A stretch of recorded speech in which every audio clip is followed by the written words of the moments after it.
하나님을 시험하여 보라 제목으로 말씀 전합니다. 여러분, 오늘 이 말씀 하나님을 시험하여 보라, 이 말씀은 사실 성경에서 거의 유일하게 하나님께서 나를 직접 시험해 보라고 하신 말씀입니다. 그렇다면 왜 하나님은 이스라엘에게 자신을 시험해 보라고까지 말씀하셨을까요? 그 이유는 하나님이 자신을 증명하고 싶으셔서가 아니라 사람이 얼마나 두려워하고 얼마나 계산 속에 살아가는 존재인지를 아시기 때문입니다. 그래서 사람은 원래 눈에 보이는 것을 더 믿습니다. 통장, 잔고를 믿고 환경을 믿고 내 계산을 믿고 내 경험을 믿습니다. 왜냐하면 그것이 더 안전해 보이기 때문입니다. 그리고 이것은 오늘 본문이 쓰여진 말라기 시대에도 마찬가지였습니다. 당시 이스라엘은 겉으로는 신앙생활을 하고 있었지만 마음 깊은 곳에서는 하나님에 대한 신뢰가 무너져 있었습니다. 백성들은 하나님을 믿어도 삶이 나아지는 것 같지 않았고 현실은 어렵고 먹고 사는 문제는 두려웠습니다. 그래서 결국 하나님께 드려야 할 것까지 아끼기 시작합니다. 하나님보다 현실의 계산이 더 커진 것입니다. 왜냐하면 지금 내가 가진 것을 놓치면 내 삶이 무너질 것 같았기 때문입니다. 그런데 바로 그때 하나님은 말씀하십니다. 너희가 정말 나를 믿는다면 한번 순종해 보라는 것입니다. 그리고 내가 정말 너희를 책임지는 직접 경험해 보라는 것입니다.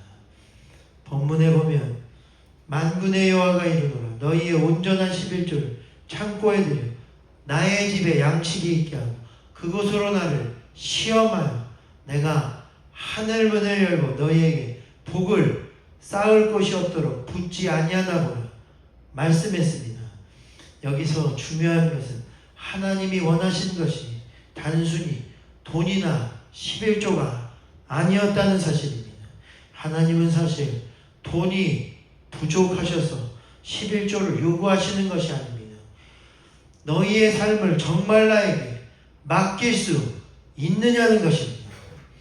당시 이스라엘에게도 곡식과 가축은 곧 생존이었습니다. 지금처럼 월급 통장도 보험도 투자 시스템도 없었습니다. 수확이 없으면 가족이 당장 굶을 수도 있었습니다. 그런데도 하나님은 말씀하십니다. 먼저 내 것을 구별하여 드리라는 것입니다. 그러면 하늘문을 열고 쌓을 것이 없도록 채우시겠다는 것입니다. 여러분, 이것은 결국 내 계산보다 하나님을 더 신뢰할 수 있느냐, 눈에 보이는 곡식보다 보이지 않는 하나님을 믿을 수 있느냐에 관한 질문이었습니다. 그래서 오늘 11조의 핵심은 금액이 아니라 바로 신뢰였습니다. 억지 헌금이 아니라 내 삶의 주인이 하나님이심을 인정하는 고백이었습니다. 오늘날에도 그래서 이 본문을 단순히 헌금을 통해 복을 받기 위한 내용으로만 보면 본문이 너무 작아집니다. 오히려 핵심은 바로 이것입니다. 하나님께 내 삶을 맡길 수 있는가? 내 미래, 내 필요, 내 생계, 내 두려움까지도 하나님께 의탁할 수 있는가? 라는 질문입니다. 그래서 하나님은 우리에게 맹목적인 믿음을 원하시는 것이 아닙니다. 우리의 삶 속에서 하나님의 뜻에 순종함을 통해 하나님을 시험하여 정말 하나님이 살아계시는구나, 책임지시는구나 라는 것을 경험하기를 원하십니다. 따라서 아브라함은 고향을 떠나라는 말씀에 순종하여 하나님의 뜻이 이루어지는지를 시험했고 결국 떠나간 그 자리에서 이스라엘이 탄생하고 예수님이 오신 놀라운 역사를 경험했게 되었습니다. 또한 모세도 홍해바다를 향해 전진하라는 말씀에 순종하여 정말 하나님이 길을 여시는지를 시험했고 결국에는 홍해가 갈라지고 이스라엘이 구원받는 역사를 보게 되었습니다.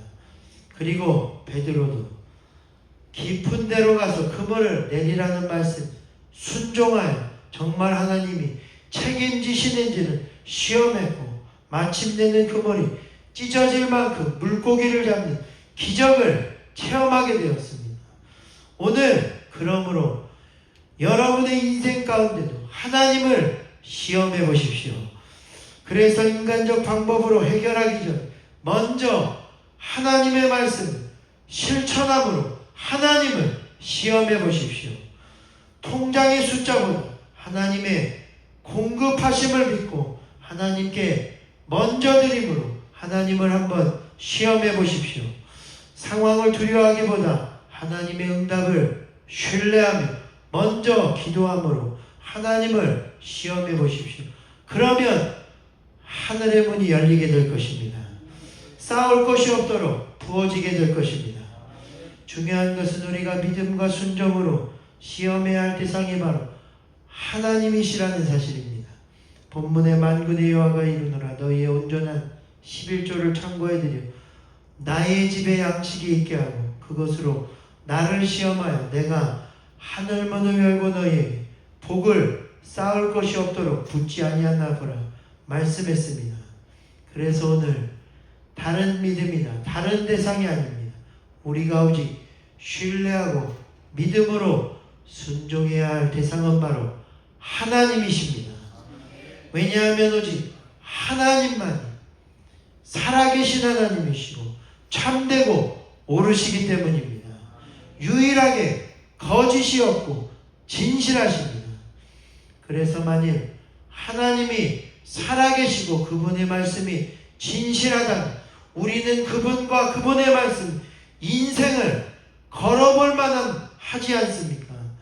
그래서 얼마나 많은 사람들이 하나님을 시험하고 축복을 얻었습니까? 역사가 증명하고 있습니다.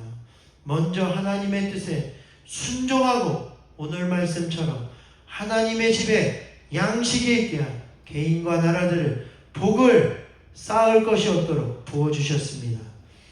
미국 현재 이 나라 전체에서 매장 대비 최고 판매 1위를 달리고 있는 패스트푸드점이 있습니다. 그것은 바로 치킨버거점 치크레이입니다. 그래서 미국 외식 프랜차이즈 매출 1위는 스타벅스이고 2위는 맥도날드이며 그리고 3위가 바로 치크레이인데 각각 매출이 작년 기준 미국 내에서만 74조, 42조, 31조입니다. 그런데 사실 1, 2위의 프랜차이즈 매장 수는 각각 17,000개와 14,000개인 반 치크레이의 매장 수는 3,000개밖에 안 됩니다. 다시 말하면 매장은 5배나 적어도 매장당 매출은 치크레이가 압도적인 미국 1위라는 것입니다. 거기다 성장률도 스타벅스와 맥도날드가 약 5% 정도인데 치크레이는 무려 10에서 15%가 넘습니다. 그렇다면 왜 그렇게 되었을까요? 먹어보면 햄버거도 빵과 닭가슴살 그리고 피클 2조각이 전부인데 왜 그렇게 사랑받는 기업이 되었을까요? 그 이유를 많은 사람들이 바로 그 회사의 창립 회장이었던 트루앳 캐시의 기독교 신앙으로 보고 있습니다. 그는 사실 어린 시절 매우 가난했습니다. 따라서 그는 아주 어릴 때부터 신문 배달과 빈병수거 등의 일을 하며 가족을 돕습니다. 하지만 그의 부모는 그에게 항상 이렇게 가르쳤다는 것입니다. 우리가 가난할 수는 있어도 하나님 앞에서는 정직해야 한다는 것입니다. 그래서 그는 어릴 때부터 돈보다는 정직, 성공보다는 신실함, 이익보다는 하나님의 뜻이 먼저라는 것을 배우게 됩니다. 그리고 이 정신은 나중에 정직 경영, 직원 존중, 고객 섬김으로 이어졌습니다. 그리하여 1946년 작은 식당에서 사업을 시작한 그는 후에 이 같은 신앙적 가르침을 바탕으로 한 경영을 중심으로 사업을 일궈나갔는데 그것이 큰 사업으로 확장된 것입니다. 특히 지금도 직비레인 직원들을 존중하고 그들의 능력을 성장시키는 문화로 발전시켰는데 창업자 트루에케 씨의 철칙은 직원을 고객처럼 대하라. 그러면 직원이 고객을 왕처럼 대할 것이라는 것입니다. 그래서 직비레인은 직원들에게 현재까지도 매년 수백억 규모의 생활보조금과 장학금을 제공합니다. 때문에 많은 직원들이 실제 생활비와 학비에 큰 도움을 받고 있습니다. 이처럼 그들은 사람을 존중하고 친절하며 인격적인 대우를 하고 무엇보다 신앙과 원칙을 지키는 기업으로 현재까지도 복을 얻고 칭찬을 얻는 기업이 되었습니다. 그런데 그 중에서도 직비레이의 유신앙적 원칙에 기반 유명한 결정은 바로 사업을 시작한 초창기부터 지금까지 약 80년간 일요일, 신앙적인 말로는 주일, 주님의 날에는 가게 문을 닫고 모든 직원을 쉬게 한 것입니다. 여러분, 이것은 당시에도 그렇지만 지금도 패스트푸드 업계에서는 상상도 못하는 충격적인 일이었습니다. 왜냐하면 일요일은 다른 날에 비해 매출이 2~3배가 넘기 때문입니다. 그런데도 그는 선언합니다. 주일은 성경에 나온 대로 쉼과 예배와 가정 그리고 하나님을 위한 날이라는 것입니다. 그래서 모든 매장은 일요일에 닫습니다. 사람들은 말합니다.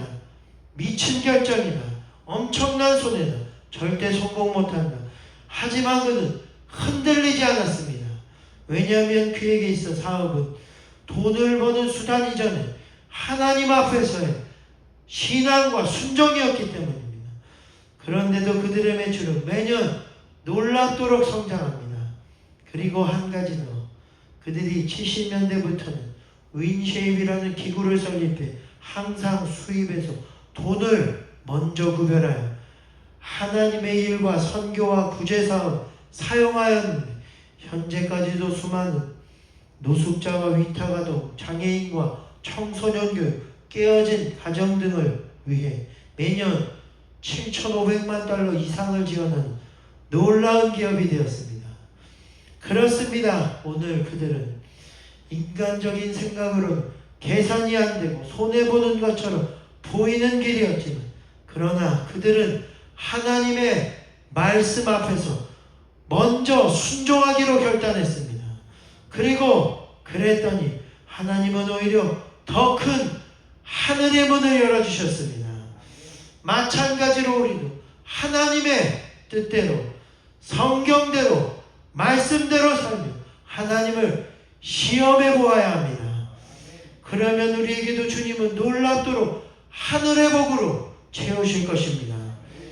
그래서 오늘 하나님을 시험하는 신앙의 핵심은 하나님이 하늘의 복을 주실 것을 믿고 하나님을 주인으로 삼으며 먼저 하나님께 드리는 신앙입니다. 그것을 첫 열매라고 합니다. 오늘 본문의 11조도 우리가 쓰고 남은 것을 드리는 것이 아니라 먼저 10분의 1을 하나님께 구별하여 드리는 의미가 있습니다. 왜냐하면 11조의 원래 의미가 모든 것이 하나님께로부터 왔으나 내가 그중 10분의 1을 하나님께 드림으로 하나님이 나에게 모든 것을 주시고 내 삶의 주인이 되신다는 것을 인정하는 의미이기 때문입니다. 그래서 여러분이 여러분 인생의 가장 귀한 첫 열매를 첫 시간 가장 귀한 정성과 먼저 된 것과 주님 그것을 주님께 드려 하나님을 시험해 보면 하나님은 훨씬 더 큰 복을 주십니다. 마지막 이야기하고 마칩니다.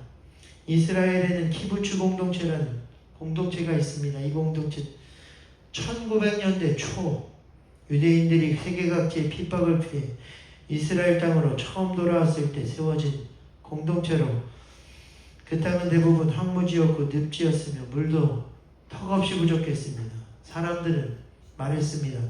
이 땅에서는 아무것도 잘할 수 없다는 것입니다. 그러나 유대인 키부츠 공동체는 함께 농사짓고 함께 나누며 광야 같은 땅을 일구기 시작합니다. 그래서 이것이 왜 특별했는가?